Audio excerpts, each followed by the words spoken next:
Ассалаумағалейкум, құрметті ағайындар. Бүгінгі тақырып дін және білім, ғылым, технология, оның ішінде жасанды интеллект жайлы қысқаша. Оның дін деп отқан себебіміз оразаның кезі. Осы соңғы уақытта ораза басталған сайын бір мәселелер туындайды.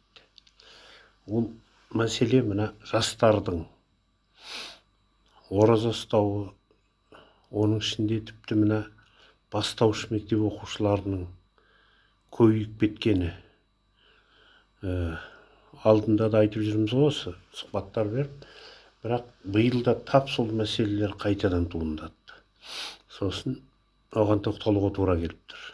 Негізгі мәселе ол оразаның өзінің мәнін түсінбей тұрып, оған бару және ол жолда ата-ана мен мұғалімдерді тыңдамай, сондай бір фанатизммен бару, ол өте қауіпті нәрсе. Оған осындай итермелеп тұратын ол не нәрсе, қандай күш? Біз соны нетуіміз керек, біліп, және жалпы Қазақстан енді зайырлы мемлекетпіз ғой. Заң бойынша, конституция бойынша дегендей, зайырлы мемлекет болғасын, біз Ауғанстан емеспіз, Иран емеспіз. Әрине, қазақ ол мұсылман, ол түсінікті. Мұсылман суннит, оның ішінде ханифа мазхабын ұстанатын қауымбыз. Ол осы 1000 жылдан бері осылай келе жатыр. Енді біздегі соңғы тәуелсіздік кездегі анау исламдағы 73 ағымның соның барлығы болмаса да көбін кіргіздік қой. Басқа діндерді тіпті сатанадан бастап ақштың барлау орталығындағы кіргізген 10-нан астам экстремистік діндердің барлығы бар Қазақстанда, ресми тіркелген. Бірақ соңғы кездесі біраздарын тізімнен шығарған сияқты. Ал мынау ваххабизм, салафизм деген бір керемет бар. Содан құтыла алмай қойдық. Одан неге құтылу керек? Ол жалпы ислам дініне, исламның мысалы сол 6-7 ғасырда пайда болған классикалық үлгісімен дамып келе жатқан ағым емес. Бұл ваххабизм деген кезіндегі Осман империясын құлату үшін араб елдерінде османдар, Египет бар, солтүстік Африка елдерінің барлығы сол Османның несінде болды ғой, қарамағында. Отары болды, былай айтқанда. Сол отардан сол елдерге азаттық аласыңдар. Осы Османды империясын құлату керек деп ағылшындардың ойлап тапқан ағымы. Оны әрине Сауд Арабиясы, Эмират, Катар сияқты елдер өздеріне пайдаланды, жақсы. Осы уақытқа дейін пайдаланып келе жатыр. Және осыны әлемге тарату үшін жылына 38-40 миллиард доллар қаржы бөліп отыр. Бірақ осы 2020 жылы Сауд Арабиясы осыны сол уақытқа дейін қолдап келген. Осы ағымнан бас тартты. Себебі ол халықаралық деңгейде Сауд Арабиясының беделін түсірді. Содан құтылу үшін одан бас тартты. Қазақстан әлі бас тартқан жоқ. Неге бас тартпайды? Ол бізге жат ағым ғой. және міне уақыт көрсетіп келе жатқандай кешегі ненің кезінде де мына қаңтардың кезінде де тап сондай кездерде үкіметті төңкеруге әрекет жасаған кездерде солар шығады қоғамда белсенді болып. Басқа уақытта жоқ. Мысалы бізде анау кезінде Әбсаттар Қажы айтып отыратын осы қоғамдық белсенділерді жинап нетіп, сонда күшіміз жетпей жатыр, көмектесіңдерші деп. Мысалы анау 2000-ші жылдардың өзінде Маңғыстаудың түрмелерінде анау көтеріліс жасады сол ағым. Сосын 2014-15 жылдары мына Ақтөбедегі қақтығыстар адам өлімдеріне апарған. Олар тіпті қаруланған сонша анау БТРлармен шықты ғой. Соғысқа кәдімгі. Оған сол Ақтөбе облысындағы анау полиция мен әскерлердің күші жетпей бірнеше айға дейін. Солардан сабақ алмаймыз ба? Содан кейін мынау Жамбылдағы 8 ба полицейді атып кететін анау террорист. Алматының өзінде 6 жап-жас жігітті полицияның атып кетті. Осындайлардан сабақ алмаймыз ба? Енді қашанғы кімді күтіп отырамыз? Содан кейін жастарға айтатынымыз. Жалпы дін әрине 18-ге толғаннан кейін адам өзі таңдауын жасайды ғой. Енді бәріміз мұсылман дегенмен оның әртүрлі несі бар. Бағыттары, ұстанымдары. Енді міндетті түрде ұстанатын ол анау 5 парызы бар. Оның ішінде анау 5 намазын оқу, жұма мешітіне тағы басқа, сосын зікір, зекет, салығын төлеу, сосын мүмкіндігің болса қажылыққа бару деген сияқты бар. Содан кейін мына біздің Қазақстан сияқты исламның шеткі аймақтарында осындай шарттар міндетті түрде орындалмаған кезде де, оған ешқандай адамға жаңағы сен мұсылман емессің, анау емессің деп кінә қойылмайды. Оның бәрі негізі қаралған. Бір. Содан кейін келесі мәселе, жалпы осы діндерді ойлап тапқанда, діндерді адам ойлап тапқан. Мен өзім кезінде Құранды да аударғанмын, шамамыз шарқымыз жеткенше. Осы діндердің тарихында біраз зерттедік. Оны айтайын дегенім, адам діндерді ойлап тапқанда, ол мына өлімнен қорыққаннан пайда болды. Өлімнен қорыққаннан кейін ол адам уақытының шектеулі екенін түсінді. Сосын бірдеңе істеу керек болды. Сосын ана өмірді ұзартамыз деп, о дүние тағы басқа деген сияқты. Қазір анау имамдардың ас садақалардың кезінде қарасаңдар, айтатындар сол бәрі о дүние ғой. Бірақ ол сол дүниеге ешкім барып келген жоқ. Бәрі кетеді ғой, бірақ ешқайсысы қайтып келген жоқ. Бірақ соны айтады. Осыдан қорқыныштан, өлімнен пайда болған дүниелер. Адамды рухани сол үрейден сақтандыру үшін жасалған дүниелер.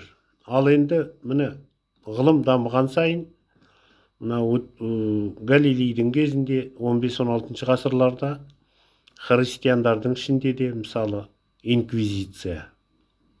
Адамдарды өртейді, кәдімгі сенімі. Христианға сенбесең, өртейтін жағдай. Исламда да сондай болды. Міне мұсылман ренессансы деген кез болды ғой. Небәрі 70 жыл, сол кезде ғылым керемет дамыды. Анау қазіргі алгоритм мысалы. Сосын алгебрада тригонометрия, механика ғылымдары, астрономия, медицина, Ибн Синаның барлығы жан-жақты дамыды сол кезде. Бірақ не бар 70 жыл. 70 жылдан кейін ислам тұншықтырып тастады. Сол кезде дамыған Мұхаммед әл-Хорезмидің ашқан алгоритмі. Алгоритм деген сол әл-Хорезми деген сөзден латынша баламасы. Қазір сол алгоритмнен жасанды интеллект шықты. Алгоритмнен, иә. Оның алдында әрине Евклидте де болды, ол ертеде гректерде. Бірақ соған толық анықтама беріп, жүйелеп, содан кейін анау цифрлардың ішінде әл-Хорезмге дейін 0-ден басталады да 0, 1, 2, 3, 4 деп кете береді. 1000-ға дейін, миллионға дейін. Әл-Хорезмидің бір жүйелеген мықты жаңалықтарының бірі, ол мына Индияның математиктерінен алған 0-ден кейін -1, -2 кері кететін нелерді ашты. Тағы басқа осындай.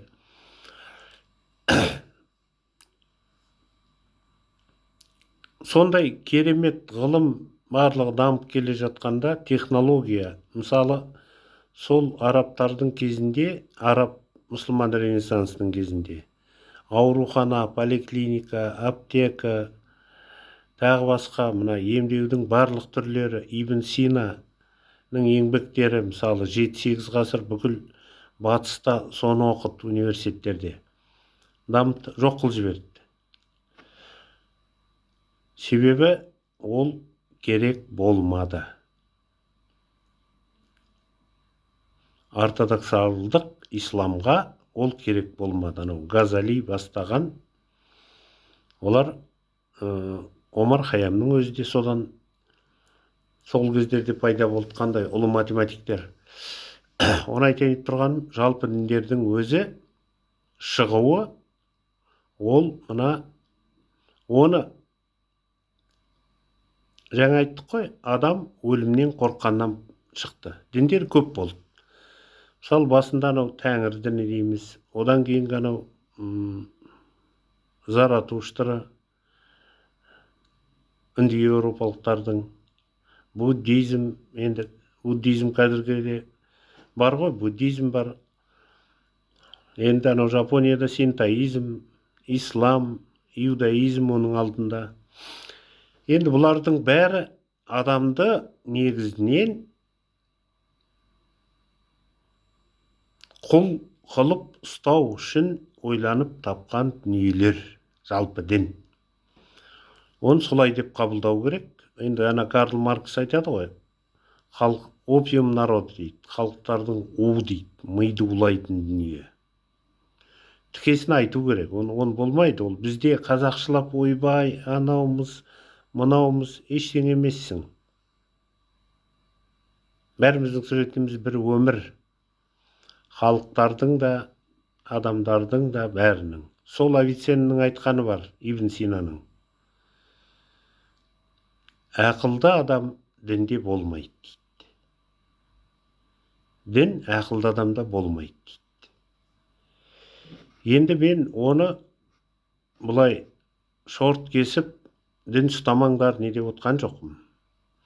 Әркімнің қай дінді қалайды, ол әркімнің өз еркі. Бірақ мынандай вахабизм, салафизмді күштеп енгізіп, біздегі 30 жыл бойы бұрынғы билік соны былай айтқанда культ жасап келді.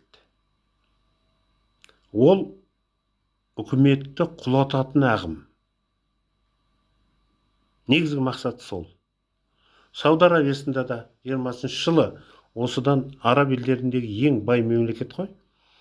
Осыдан құтылу үшін, себебі өздері қауіптене бастады. 400 дейме, соның имамдарын соттады, әйтеуір қыржыр болды, құтылды Сауд Арабиясы. Енді бізде де жастарға айтарымыз. келесі келе жатқан буын біздерден кейінгі. Бұл әрине өткен биліктің 30 жылдағы қателігі. Сендер бірақ тағдырларыңды сол қателікке ұрындырып, өз тағдырларыңды, өздерінің отбасыларыңның, ұрпақтарыңның тағдырын қорқылмаңдар. Ондай адасу, ол тек сендерде емес, ол дәстүрге айналып кетеді. Отбасыңның ішінде. Анау Сириядағы соғысқа жастар біздің 400 адам кетті ғой. Ол 400 адам бір адам емес, ол статистика. Статистиканы алдай алмайсың. Оның ішінде көбі отбасыларымен кетті. Әйел балаларын алып кетті. Ал соңы не болды? Қайдағы жұмақ? Осынан барып ана Жусан деген бағдарлама қабылдап, соларды алып келіп үкімет осында. Көбі сотталды ма, шаталды ма, ал сондай дүние бола ма? Сосын мына жастардың көп ана 3 баласы мен әйелін өлтіріп атқан тағы осындайлар ғой. Қазақта ондай болған жоқ. Қазақта ажырасу деген өте сирек болды. Қазақтың дәстүріне қарсы көбі. Содан кейін біздегі имамдар соңғы кезде бір ауру пайда болды. Домбыра деген харам, музыка деген харам. Қазақтың дәстүрлері, оның ішінде жерлеу дәстүрі, тағы басқа ода харам дейді. Ал сол ана Меккеде жатыр ғой. Гілең әулиелердің моласы дейді барлығы. Толып жатыр. 3 ғасыр бойы Құранды дамытты, анау хадистер жазған мықты. Ешқайсының аты да жоқ, несі бір тас жатыр кішкентай ғана, жұдырықтай бастарында. Аты да жоқ, жөні де жоқ. Ол кім? Із түссіз. Ол ана крематориядағы өртеніп кеткен адамның күлі сияқты. Себебі оның кім екенін білмейсің. Сондай дәстүр. Ол далада қалған дәстүр. Қазақтың дәстүрі. Ол міне 35 мың жыл болды қазақтың тілінің пайда болғанына, қазақтың ұлт болғанына. Ол ғылыми дәлелденген. Әлемдегі ең көне ұлттың біздің дәуірге дейінгі 3000 жылдың ар жағындағы жалғыз тіл болса, ол түркі тілі. Ол қазақтың тілі. Сондықтан елге ылаң салмау керек. Жастар, елді қорғайтын жастар, Мағжан айтқанда, арыстандай айбатты, жолбарыстай қайратты, мен жастарға сенемін дейді. Елді қорғай алмайтын, ана тілді қорғай алмайтын, жерді қорғай алмайтын адам, қайдағы арыстан, қайдағы жолбарыс, тышқан мен қоян ғой.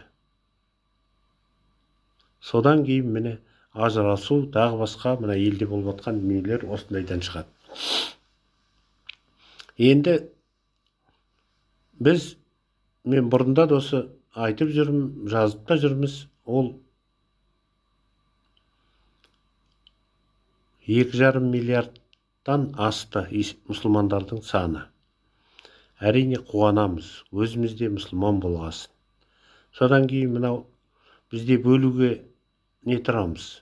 Мынау атеист, анау мынау деп. Әлемдегі халықтардың 80%-ға жуығы атеист екен. Қазір. Енді айтайын тұрғаным,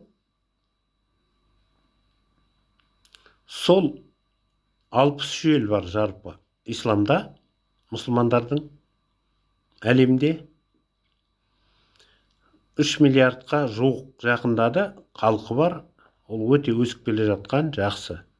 Бірақ осы жаңағы елдердің ішінде 63 елдің ішінде дамыған елдердің қатарына кіретін бір ел де жоқ. Дамушы, артта қалған елдер. Сосын ислам елдеріне әйтеуір Құдай берген ғой. Мына жер асты байлығы әлемдегі жер асты байлығының 70%-ын құрайды. Бірақ осы ислам елдерінің жалпы ішкі өнімі әлем экономикасының 7%-ын ғана құрайды. Яғни әлем экономикасына Африкада кіреді, Оңтүстік Америка, анау ең артта қалған анау Океания сияқты елдер бәрін есептегенде солардан 10 есе кедей тұрады. Содан кейін анау отарлау кезінде ислам елдері түркілерден басқа, Түркиядан басқа барлығы отар болды. Неге? Себебі олар өздері қорғай алмады. Қару жоқ, технологиясы жоқ, білім жоқ, мемлекет құра алмады. Содан кейін әлі күнге осы баймыз деп отырған елдер бар ғой. Еш қайсысы жай қарудың өзіне, мысалы, қазір неше түрін шығарып жатыр ғой. Не бір пистолет, не бір нені осы Түркия қазір шығарып жатқан. Оған дейін еш қайсысы шығарған жоқ. Дұрыс. Әлі күнге солаймыз. Бұл не деген сөз? Сол орта ғасырда қалған ғой. Сосын мемлекет құра алмайды. Ислам елдерінде дұрыс, толыққанды халықтың қамын ойлайтын мемлекет жоқ. Сол ана бай деген араб елдерін қарасаң, оларда анау дәретхананың раковинасын алтыннан жасайды, самолетті алтынға жалатады, тағы бір деңе мына шейхтардың. Ал сол елдердің бәрінде 60-80% халқы әріп танымайды. Баяғы бедуин сол күйінде қалған. Бізде де сол жағдайымыз, соның ұжақ бұжағында. Мына мемлекеттің өзінде біз тәуелсіздік алып құрдық қой. Қазір орден медальдарын қара, мемлекеттің атрибуты ғой ол. Барыс деген орден бар. Мысалы, қыран дейді, айбын дейді, тағы бірдеңе. Қазақта елді қорғаған хандар болған жоқ па? Батырлар болған жоқ па? Әл-Фараби сияқты әлемнің екі ұстазының біреуі Әл-Фараби сияқты ғұламалар болған жоқ па? Адамды емес, айуанды бағалаймыз. Әлі біз сол дәуірде қалып қойдық. Содан келіп шығады міне. Біздің барлық тірлігіміз соңғы кездегі. Сол анау мешіт ненің айналасынан шыға алмай жүрміз. Қазір заман өзгеріп кетті. Оны мына христиандар бізден алда ғой, 2-3 ғасыр. Дін тануда сол мына отарлау кезінде олар дүние жүзін жаулап алды ғой, христиандар.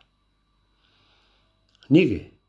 Себебі оларда ғылым, технология, қару, яғни бәрінен жоғары тұрды. Соның арқасында олар бәрін жаулап алды. Енді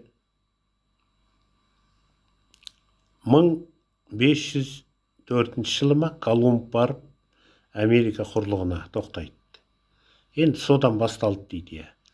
Содан 300 жылдай өткеннен кейін олар енді анау қазіргі есеп бойынша 49 мыңдай Американың үндістерін, олар негізінен түркілер біздің ағайынды.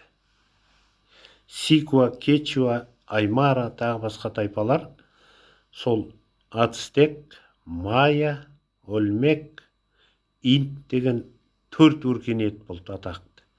Соларды жасаған сол түркі тайпалары. Соларды 49 миллионын қырды. Содан кейін Африкадан құлдар тасыды, үйтті бүйтті, суға кетті, әйтеуір 90 түрі болды ғой. Соны олар да енді адам ғой, ойланады, біз осындай қырып жатырмыз, бізді кім тоқтатады, Құдай қайда дейді, сұрақ қояды. Сосын 500-ге жуық сол кезде христиандардың шіркеулері болады, белгілі. Солардың бәріне хат жазады Америкадан. Сол Америкадағы шіркеулерге де. Құдай қайда, бізді кім тоқтатады осыдан? Біз осылай қыра береміз бе адамды деп. Сол 500-ге жуық шіркеуден Роттердамдағы бір шіркеу ғана жауап беретін екен. Жалпы бұл істеп жатқандарың дұрыс емес дейді. Тоқтатыңдар демейді, Құдай жазалайды демейді. Тағы басқа, дұрыс емес дейді, болды. Содан кейін олар, сол отарлаушылар, батыстың негізі, батыс қой енді бәрі, Европадан барғандар, ағылшын, француздар, испан, португал, мына Латын Америкасының бәрі Испания, Португалия тілінде сөйлейді ғой. Солтүстік Америкаларының ағылшын тілінде дегендей. Индияның өзі ағылшын тілінде. Соны айтайын тұрған, олар түсінеді. Шіркеу деген, ол жай перде. Адамды алдап, миын айналдыру үшін істеп қойған. Екінші, Құдай деген жоқ екеніне түсінеді. Қазір анау мұсылмандар Лондонда, Англияда анау босаған шіркеулерді барып алып, жалдап алып жатыр ма, сатып алып жатыр ма, әйтеуір мешітке айналдырып жатыр ғой, соған мәз. Оны осыдан 100 жыл, 200 жыл бұрын сол жердің тұрғын ағылшындар, басқалар тастап кеткен. Себебі олар түсінді. 60-70 миллиондай ма адамды өлтіргеннен кейін түсінді. Бәрі өтірік екенін. Содан кейін, міне, біз өзіміздің тарихтан алсақ, мысалы өткен ғасырдағы анау 20-шы жылдары бір шағын орташа аштық болды. Одан кейін 31-32-де барлығы 4,5 миллиондай қазақ қырылып қалды. Жасанды аштықтан. Барлығы сол кезде таза исламға сеніп жүрген қазақпыз.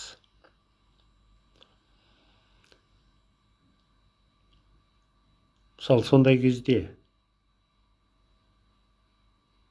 Құдай қайда деп сұрақ қойдық па? Неге қазақты қолдамайды? Неге желеп жебеп жүрмейді? Болса, қазақтың айыбы не? Соншама қырылатын. Ол сұрақты әрқайсымыз өзімізге қою керек.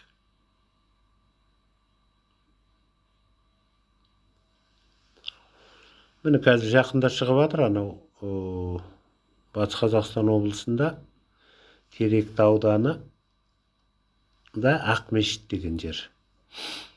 Бұлай жалпы еститін едік бәріміз бала кезден. Анау Хамза Есенжановтың Ақжайық романында жазады сол Ақмешітті. Мұнарасы 45 метрлік, солай деп. Ана құныскерлер туралы жазған едінде. Домында, Шалқар өзенінің жағасында. Сонда медресе болған, 20-ның үстінде, ишандар болған дейді, мықты діннің. Барлығын қызыләскерлер барады, қырып салады. Жоқ. Түгел көшетіндері көшет, қашатындары қашат. Жаңағы Ақмешіттен түк те қалдырмайды. Себебі Алашорданы лықтар сол жерге келіп тоқтаған, үгіттерін жүргізіп неткен ғой, сол үшін 28-ші жылы, 29-ші жылы. Соны айтайын дегенім, қорғанатын ешқандай қаруы жоқ. Садақ бірдеңе болған болар, қылыш. Басқа қаруы жоқ, бәрін қырып салды. Соны қазір біліп жатырмыз. Ондай қырғындар өте көп болды. Енді Алтын Орданы алып қарайық. Алдында тәңіршілдер болды. Мен оны дінді салыстырайын деп отқан жоқпын. Тәңіршілдік әлемдегі адамзат тарихындағы ең алғашқы дін уақытына қараса. Себебі анау француз Шван дегендер болды. Көп батыстың ғалымдары зерттеді ғой, сонда жазады. Бұндай діннің пайда болуы үшін біздің дәуірге дейінгі 5 ғасыр 5 мыңжылдықта пайда болған екен дейді. Ондай дін пайда болуы үшін оның космогониясы өте мықты. Халық 9000 жыл анау жұлдыздардың, нелердің қозғалысын бәрін байқағаннан кейін ғана осындай не пайда болады дейді. Сонда 5000 жыл, оған 9-ды қоссаң 14000 жыл да. Ал қазіргі міне соңғы деректер міне 35000 жыл. Оны мен жазып, осы өткен мамыр айында президентке жібердік. Қазақстан идеологиясының негіздері деген шағын еңбек сонда жазылады. Ол енді әлемдік хронология бар, барлық ғылыми деректері бар, дәлелденген дүние. Соны айтайын дегенім, Алтын Ордада өзбек ханға дейін 14 ғасырға дейін олар тәңіршілдер болды. Бату хан да, Жошы да, Шыңғыс хан барлығы. Ол кезде Алтын Орданың күші енді алмаған жері жоқ қой, енді қазір бәріміз білеміз ғой. Содан кейін исламды қабылдағаннан кейін сол да себеп болды. Бір себебі бұлардың түркілік рухтары кішкене жоғалып кетті. Оны жасыруға болмайды. Ол мемлекеттік идеология жаңағыдай болғаннан кейін, түркілік рух жоғалғаннан кейін әскердің күші әлсірейді. Оны Тоныкөкте кезінде айтқан. 8 ғасырда. Оны осы дінге айналдырамыз деп барғанда, анау Нестериан христиандар. Ол баратта киіз үйден шығып ұран тастайды. Сол кезде 10 мың ба қанша әскер бір уақытта бәрі жинала қояды. Сосын анау барған миссионер шошып кетеді. Мынау не деп. Тоныкөк данышпан ғой. Бисмаркты Германияның канцлері әлемдік тарихта екінші Тоныкөк дейді. Тоныкөк ол мына тарих соғыстың стратегиясы. Мемлекет басқару стратегиясының да әлемде бірінші тұрады. Екінші Бисмарк тұрады. Мәңгі елді ұсынғанда сол Тоныкөк. Сосын Тоныкөк айтады, міне, сенің дінің осындай, сенің дініңе осындай әскер ере ма дейді, бір ұран айтқанда дейді. Анау жоқ дейді, онда қабылдамаймыз деп қайтар жібереді. Сол сияқты исламда өзбек ханнан кейін шыбын-шыбын болып тарам-тарам быт-шыты шығып кетті. Ол да мүмкін негізгі себебі болмас. Мүмкін оның 2-3 себебі болар. Неше себебі болса да соның біреуі содан кейін болды. Оған дейін моңғолдың әскері жеңілген жоқ. Әрине тоқтады анау. Мамлюктер тоқтатты. Египетке барып кіре алмай қайтты. Сосын жапондар.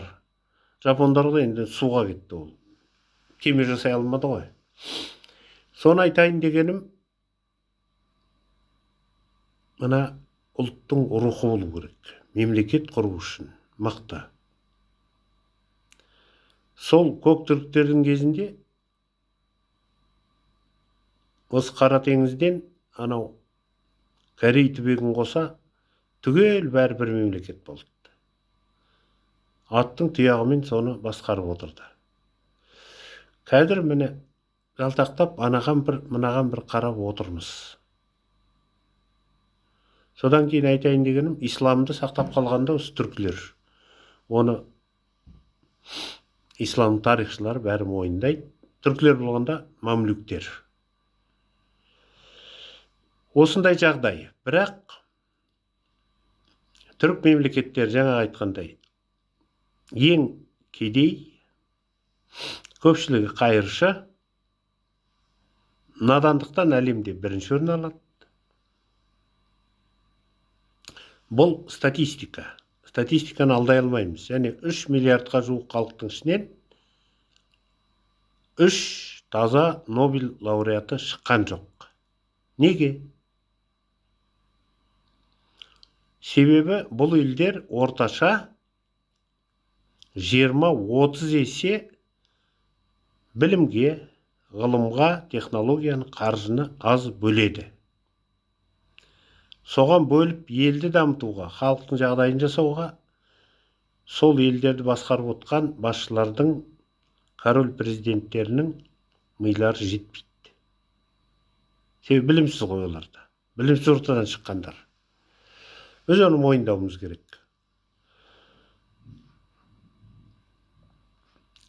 Отыз есеге дейін аз береді екен. Біздің Қазақстанда да мысалы қазір ғылымға, білімге әрине көбірек бөледі. Ғылымға бүкіл қаруды шығару, тағы басқа, бүкіл технология, экономиканы көтеретін со ғылым ғой. Ғылымға осы уақытқа дейін жалпы ішкі өнімнің 0,16% ғана бөліп тұрды. Ал дамыған елдерде орташа 3,6-5%, 5,5%-ға дейін бөледі. Кем дегенде Қазақстанның өзі Европаның Евроодақ, Канада, ақш, Жапон, Корейлерге қарағанда оңтүстік 20-25 есе аз бөледі Қазақстанда. Сол араб елдерінің қатарындамыз. Соңғы кезде көтерілдік деп жатыр, жаңағы 0,20% қылып қойды. Ол не болады? Анау шетелдік компанияларда еден жуатындар біздің профессорлардан әлде қайда қаржыны көп алады. Біз де ислам еліміз деп өзімізді осылай қылып отырмыз.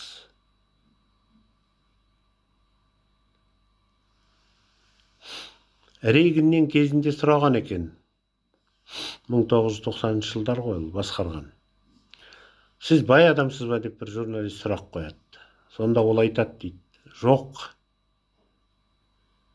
мен не Гарвардтың профессорымын ба? Бай емеспін деп айтады. Гарвардтың профессорының немесе Принстон ба, Стэнфорд ба, Кембридждің профессорларының табысы Англиядағы премьер-министр болсын, ақштағы президенттерден артық алады. Себебі олардың ғалымдардың қоғамға, елге, жалпы өркениетке әкелетін пайдасы әлдеқайда көп президенттерден. Сондықтан да француздар былай дейді. Президенттер кетеді, профессорлар мәңгілік дейді. Мен оны бір-біріне қарсы қойып нетіп отқан жоқпын. Жалпы мына өркениеттіліктің, көзқарастың, дүниетанымның мына біздің надан қоғамдардан исламның артықшылығын айтып отырмын. Сондықтан мына жастар діннің заманы өтіп кетті. Мына ақылды адамдар қазір исламның өзіне реформа жасау керек дейді. Кеше қарайық, міне Иранда жүріп жатыр ғой, ал не жақсылық бар ана жерде? 12 мыңдай адамды өлтірді дейді. Сонда ана бір қыз дәрігер соған қарсы болған екен, асып тастапты қыз баланы. Оның алдында бір 9 жасар қызды некесін қиып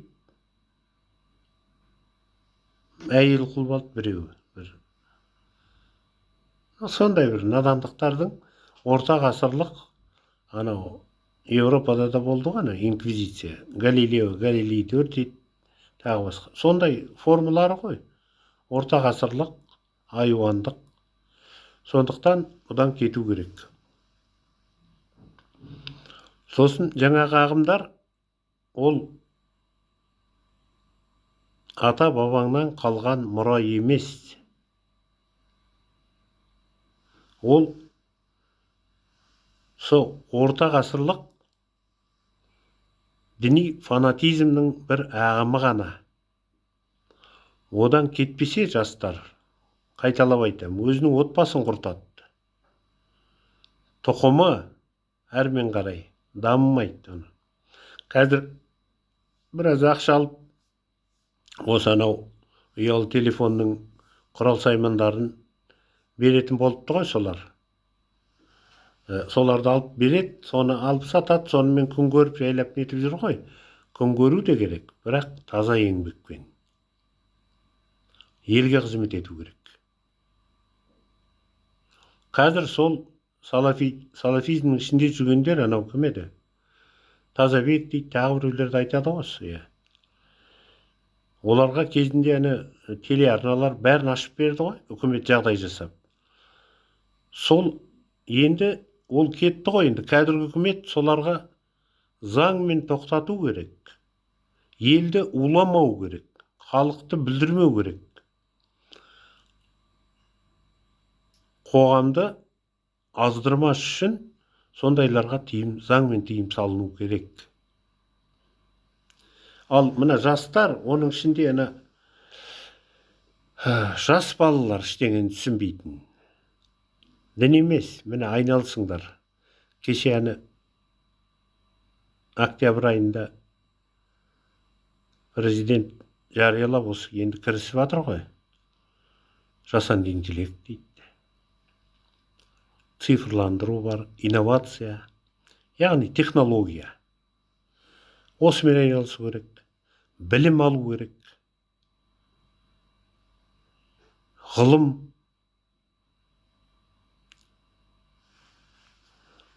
Сол қазіргі заманның құдайы осы үшеуі. Осын меңгерген адам, ол әрқашанда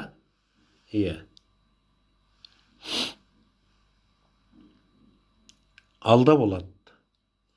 Біздің қазақ айтады ғой, қатарыңның алды бол дейді. Біздің балалар, немерелер барлығы қатарының алды болу керек. Қатары кімдер? Міне көрші елдердің жастары. Басқа батысқа бармағанның өзінде. Қытайың ба, Ресейің ба, Орта Азия бар деген сияқты. Жалпы қатардың алдына бүкіл дүние жүзіндегі міне тәуелсіздіктің бір берген бақыты біздерге бұйырған жоқ ол. Дүние жүзінің барлық университеттері, Кремний далалары ма, тағы басқа, барлығы ашық. Қазір біздерде соған кету керек, соған жететін жағдай болу керек. Ол үшін біз мына Қазақстанда да университет аштық. Ол университет Қазақстандағы жоғарғы білімді, яғни барлық университеттердегі білім, ғылым, технологияны қашықтықтан оқыту арқылы бір уақытта 80-100 жылға көтереді. Түсініп отырсыңдар ма? 80-100 жылға көтереді. Соған жетуіміз керек. Енді айтайын дегенім, бүгінгі күннің құдайы, оны біз емес, батыс ойлап тапты. Білім, сапалы, ғылым және технология. Осыған кету керек. Оның ішінде жасанды интеллект. Міне енді қазіргі үкіметтің саясаты бәрі осыған бұрылды ғой. Осыны дамытуымыз керек. Сосын жасанды интеллект деп бізде кейде бір жақты кетіп қаламыз. Ол бір кішкентай ғана сала ғой енді. Қазір біз анау зерделі ұлт, интеллектуальный нация деген ұлттық бағдарлама дайындадық. Соның несінде бар, 5-ші сыныптан бастап алгоритм және жасанды интеллект деген пән кіргізіп жатырмыз. Бұйырса, кіргіземіз. Барлық мектептер кіргізу керек осындай. Сосын технология. Ол біздің өміріміздің, мысалы, сол жапондарда, мысалы, әрбір 5-ші, 10-ші үйде робот шығарылады. Яғни ол сол ұлттың күнделікті шығаратын дүниесіне айналып кеткен кәдімгі. Көрдіңіз бе? Біздің Қазақстанда әзірге бір мықты лаборатория жоқ робот шығарады. От қайта деңгей деген. Міне ұлттың өркениет, ол ұлт емес, Жапония бір өркениет. Оның мықтылығы осында. Бізде осындай интеллектуалдық ұлтқа айналу үшін, зерделі ұлтқа айналу үшін, осындай жан-жақты шараларды іске асырамыз. Содан кейін, міне мынандай бір жағдай бар. Ғылым мен білімді уақытында алмағанның зардабы. Жаңа айтып кеттік қой, бүкіл орден, медальдардың бәрі жаңағы аң құстың атында деп. Сол сияқты уақыт белдеуі деген бар. Немістің ғалымы Карл Ясперстің еткен үлкен жаңалық ол. Енді анау көне Грекияда философия пайда болды, заманауи ғылымдар пайда болды. Индияда буддизм діні, әлемдік дін, сол пайда болды. Содан кейін анау онда да ғылымдар, эзотерикалық ғылымдар болса да ғылымдар пайда болды, заманауи. Қытайда мысалы анау сол Лао Цзи, Даоның ілімдері пайда болды. Ғарыштық ілімдер ол, кәдімгі философияның. Сол кезде біздің бабаларымыз мына көшпенділікке ауысып кетті де, себебі мынау Сахара, Арабия түбегі там бір белдеу пайда болды. Соның ішінде Қазақстанда мына Қызылқұм, Қарақұм, Мойынқұм, бұдан әрмен қарай анау Такламахан, Гоби шөлдері, Қытай, Монғолия кетеді. Жеріміз шөлге айналып кеткеннен кейін отырықшы халық көшпенділікке көшіп кетті. Көшпенділердің өмірі 10-13 есе қиын нан табу отырықшылыққа қарағанда. Көрдіңіз бе? Себебі су жоқ, ылғал жоқ, жер кеуіп кеткен.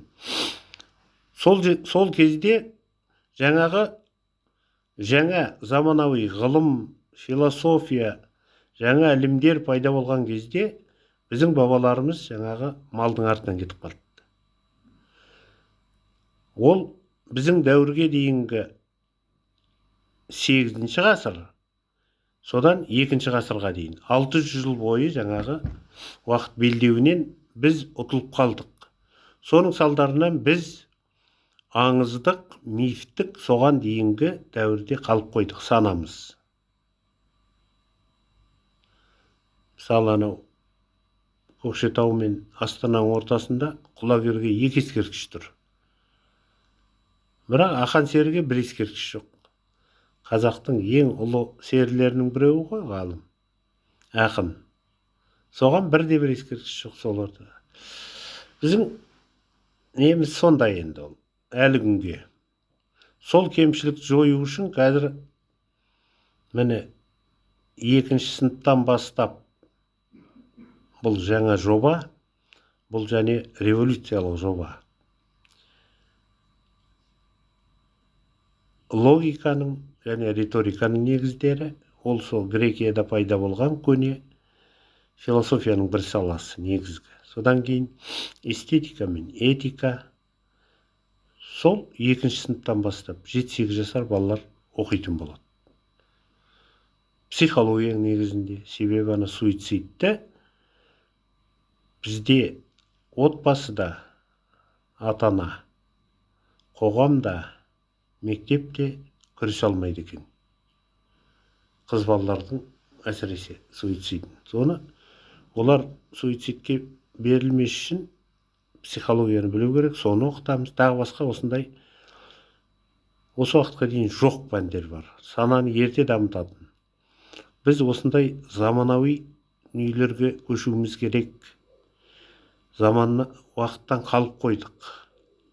Көп дүниелерден қалып қойдық. Сол мына қазір енді мына президенттің өзі қолдап отқаны өте жақсы. Соны әр отбасы тек қана не деп емес, жасанды интеллект деп. Білімсіз қоғамда ол интеллект, жасанды интеллектінде ол бір 5-10 жыл дамырады, сосын құрыйды. Оның фундаментальдық ғылым болмаса, әр жағында теориялық негіздері мықты болып тұрмаса, ол мына жаһандық шығыс бар ғой, бүкіл мына Қытай, Индия ма, одан әрмен қарай Индонезия, Мексика, Бразилияға дейін, оларда неге дамымаған елдер? Оның ішінде Орта Азия бар, біздер бар. Себебі бізде фундаментальдық ғылым жоқты, содан дамымағанбыз. Жаңағы дін, анау-мынау шырмалып жүрміз әлі. Сондықтан мына жасанды интеллект ол бүгінгі күннің мәселесі ғой. Оны сол президентке де жазып, қазір мектептен бастау керек дедік. Енді ол кісі бірден келгеннен анау министрлік ашты, жұмысқа кірісті ғой енді. Енді сосын жоғарғы университет, технология университетте оқытамыз, үйтеміз деді. Біз оған жазып бердік, оны қазір қайттан кіргізіп жатыр, мектептен бастап. Ол өте жақсы, тек қана бұл пәндер емес. Инновацияның 20 шақты саласы бар. Олардың бәріне игеруіміз керек. Мына Оңтүстік Корея әлемде даму көрсеткіші 10-шы орында ғой. Олардың эмиссарлар жүр осында. Орта Азиядан 200 мыңдай талантты жастарды апарып, сонда технологияны дамыту үшін пайдаланамыз дейді. 200 мыңдай. Оны енді мына халық несіне нетсе, біздікі 25-30% оның ішінде біздікі, яғни 30-35 мыңдай біздің жастарды алып кетейін деп жатыр. Біз не істеп отырмыз? Қазіргі университеттердің жағдайы мәз емес, шынын айту керек. Оның ішінде мына Назарбаев университет деп мақтаймыз ғой, бірақ мен оны ол тап сол университеттен етіп отқан жоқпын, жамандап, тағы басқа. 14-ші жылы, 15-ші жылы парламентте 2 рет баяндама жасады, осы болашақ бағдарламасы тағы басқа деген сияқты халықаралық адам институтының атынан өзім баяндама жасағанда айттым. Бізге технологиялық университет керек, заманауи. Себебі бая депутаттардың айтатын, ой, бізде мына университет бар ғой дейді Назарбаев. Ол әлеуметтік гуманитарлық университет. Сонда мен депутаттарға айттым, біздер